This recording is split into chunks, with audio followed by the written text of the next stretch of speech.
Get ready for the dictation. Dictation will start in 5 seconds. Start.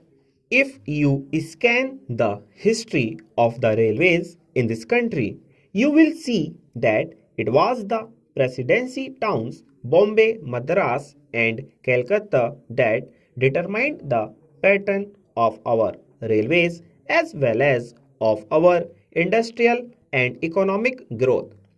The British, when they landed in this country, established trading centers called forts. In Madras, it was Fort St. George. In Calcutta, it was Fort St. Williams. And in Bombay, it was merely a fort, and there was one in Surat also. It is three trading establishments which determined the pattern of government, the pattern of administration, and every other pattern under the British regime. They constructed the railways, they established the industries, they located their armies with reference to these three presidency towns.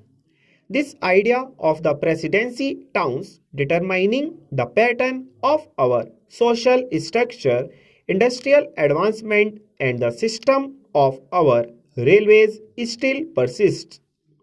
That is the mental lag that is hampering the vision of the Planning Commission, the Railway Board, and the Railway Ministry. Sir, once I happened to travel from London to Rome by train. Another time I had to travel from Moscow to Leningrad by train. Nowhere did I find on the continent of Europe lines of varying breadth. It is all a uniform gauge. So is it in Russia, it may be 6 feet there. In America, in every industrially advanced country, you find that the gauge is uniform. This very country which ruled us, namely the United Kingdom, had inside its border a uniform gauge, but they inflicted three systems of gauge on India.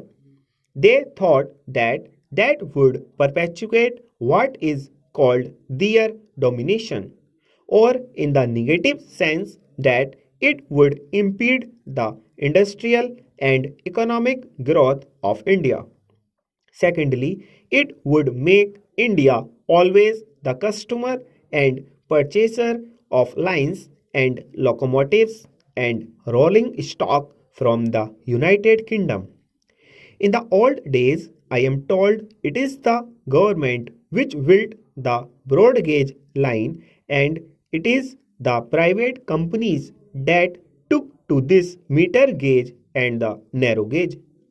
Though they may not we have had the distinction of private and public sector in view then.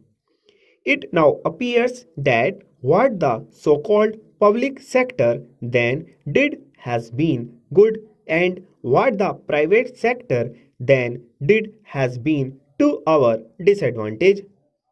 I would appeal to these agencies to introduce a uniform gauge throughout India. Stop.